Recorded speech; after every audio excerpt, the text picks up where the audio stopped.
Hi everyone, and welcome back to my channel. My name is Bridget Morris, and I talk about things that are specific carbohydrate diet friendly. I was diagnosed with Crohn's disease about 14 years ago, and I've started doing the specific carbohydrate diet. I say lifestyle because I've taken it on and I do it. I've been doing it for 7 years, and it was really a game changer in helping heal my body, my gut, and myself. And if you're new to my channel, welcome. Please consider subscribing and checking out my other videos right now on my channel that are recipes for following the SC diet. I also have my Instagram name account on the screen right now. You can go and check out and follow me on there. I have daily pictures of meals that I eat or just like ideas that I share that are all specific carbohydrate diet related. So in today's video, I'm going to show you 3 easy ways for you to preserve your food. There's nothing like freshly picked seasonal fruit or vegetable. Not only are they full of nutrients and vitamins, but the taste is absolutely unbeatable. It's just so juicy and so flavorful. And so now by preserving them, you can keep that year round. Now on our property, we have an orchard and we have a lot of fruit trees. So in today's video, I'm going to be showing you all these 3 methods on our apricots, but I've also used this on our peaches, our persimmons, our apples. So it's really good for any fruit that you want to be doing, and you could even do it on some of your vegetables. So if you want to learn 3 easy ways to preserve your food, please keep watching.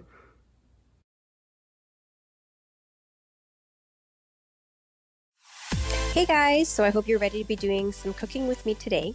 This is our apricot tree, and this year we had a really good crop. So our fruit tree was full of apricots. And luckily this year, all the fruit were hanging really low. As you know, if you have a fruit tree, you're continuously trying to fight against the birds. They will always get to the fruit first, and so you always want to make sure that you get them before they do. So in today's harvest, I'm going to be grabbing all of the ripest apricots, and the ones that are not as quite ripe, I'm going to leave them on a tree for another day.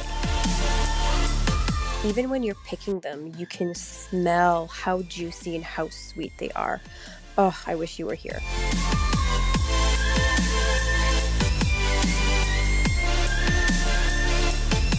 So these are all the apricots that I picked today. They're all washed. I used cold water and a brush to remove any dirt that was on it, or just if there's anything on it as well.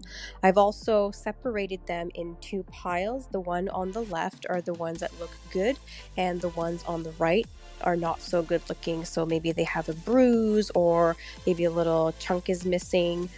So I will be using them for different things. They're all good, even though they have a bruise or a piece missing. They taste just as sweet. Now that our apricots are ready to go, let's move on to our first option to preserving our food.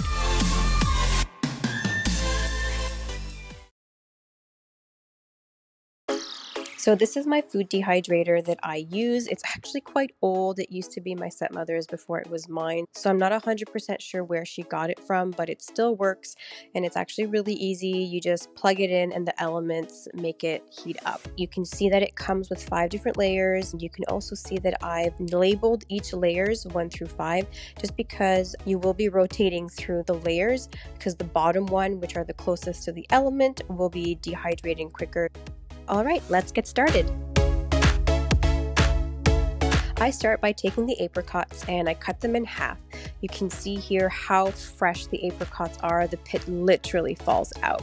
I'm going to be then cutting them in slices all evenly. You want to make sure that they're all even, and you want them to be about 1/8 of an inch thick, or maybe like 5 millimeters. Just try your best to make them all approximately the same thickness, because they will be dehydrating at the same rate. You will be noticing that the ones that have a hole in the middle where the pit was, they will be dehydrating quicker just because there is more contact surface. So you'll be doing that to fill up the layer completely. Just make sure you don't overlap the fruit slices, and just keep doing that until all layers are filled. If you're trying to dehydrate apples, there is an extra step that you can take, and that's going to be placing each slice in lemon juice. The only reason that you're doing that is to prevent them to turning brown, but it only has an aesthetic value. It doesn't really change the taste. So that's going to be a preference thing. So again, because we're doing apricots, we don't have to do that step. So you can see all my layers are full now. It took me about 37 apricots to do this.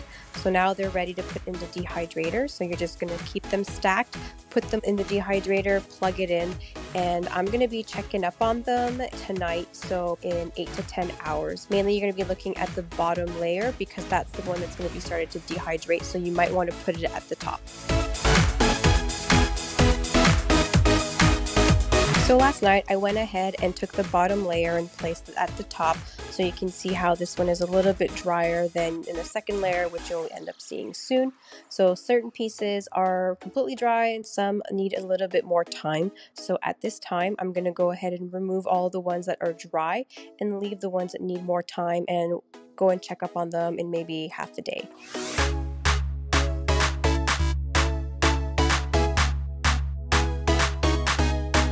You can see here that these pieces need a little bit more time, but something like this where it's completely dry and ready to take off. You want to be continuously looking at them just to make sure that the pieces don't burn.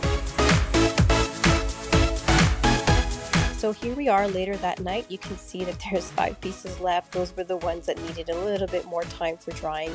So I'm going to go ahead and place them in this Ziploc bag.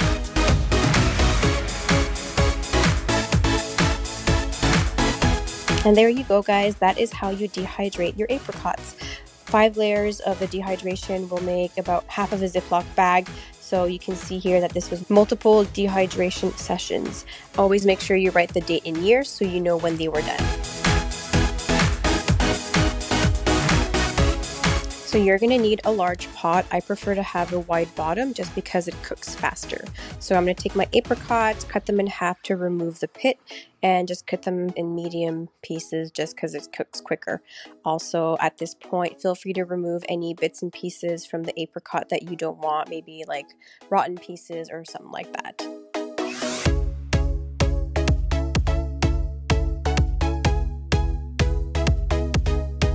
Once you've cut all your pieces, you can go ahead and turn the heat on and add a bit of water just so it doesn't stick at the bottom.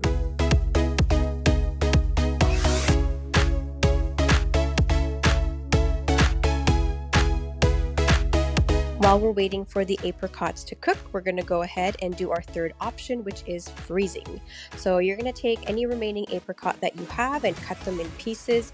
So I prefer to cut them in smaller pieces because I end up using them in my smoothie and it's just easier in the blender. So you're going to take a dish that is freezer friendly, and I like to put a parchment paper at the bottom just because it's easier to clean, but also it helps to prevent the pieces to freeze to the container.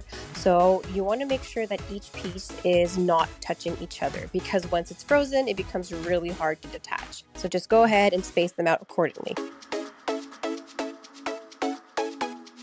All right, we're going to go back to our jam. So you can see the apricots are cooking really well and they're softening up. So at this point, we're going to add our sweetener, which is honey. I'm only adding 1 tablespoon, which is really not a lot, and the end product will still be quite bitter.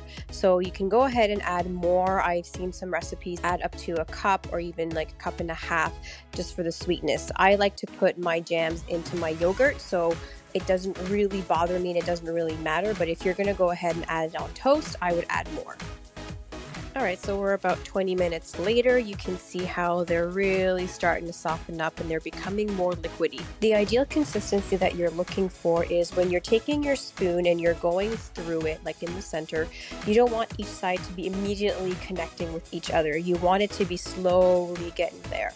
So you can see here that the consistency is still quite liquidy, so we're gonna have to let it cook for a little bit longer. All right, so we're now another 20 minutes later.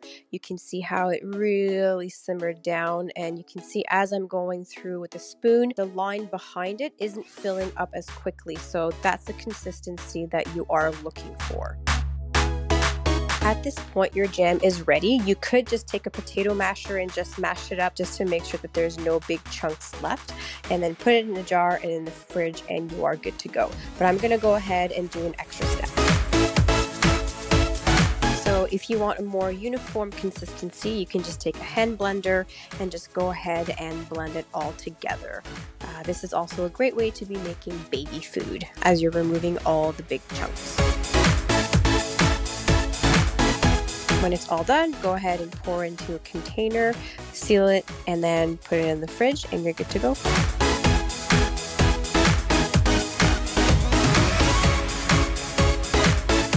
And now let's finish off our frozen options. So just go ahead and place your containers into your freezer. I'm gonna go ahead and leave them overnight, and tomorrow morning we're gonna check them out.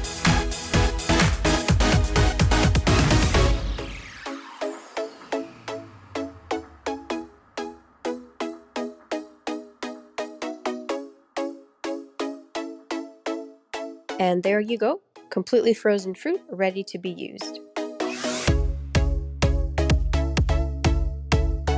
Every time I stored them away, I always make sure that on the bag I write the year and the month, so that way I have a reference as to when they were frozen.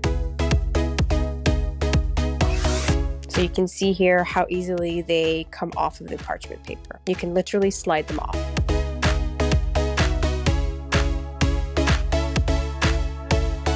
So you can see how I also froze my peaches, wrote the year, and then I also did my apricots. So now I have options for my smoothies. And there you go, guys. Those are 3 easy ways that you can help preserve your food. I hope that this video was informative and helpful, and hopefully inspired you to try at least one. You don't have to have an orchard in order to do this. I know that you can easily go to farmers markets or even at the store whenever the fruits or vegetables are in season, that you can buy them in bulk. And I know that I've done that with strawberries before, but you know, like any berries, and then you can do delicious jams or even dehydrate them and keep them for the entire year. So maybe leave it in the comments below ways that you've done it, or maybe what you think of this video, and I would love to hear it for sure. If you aren't subscribed to my channel, please consider subscribing and maybe telling other people that you feel would benefit from this channel. Thank you so much for watching, and I'll see you in my next video. Bye.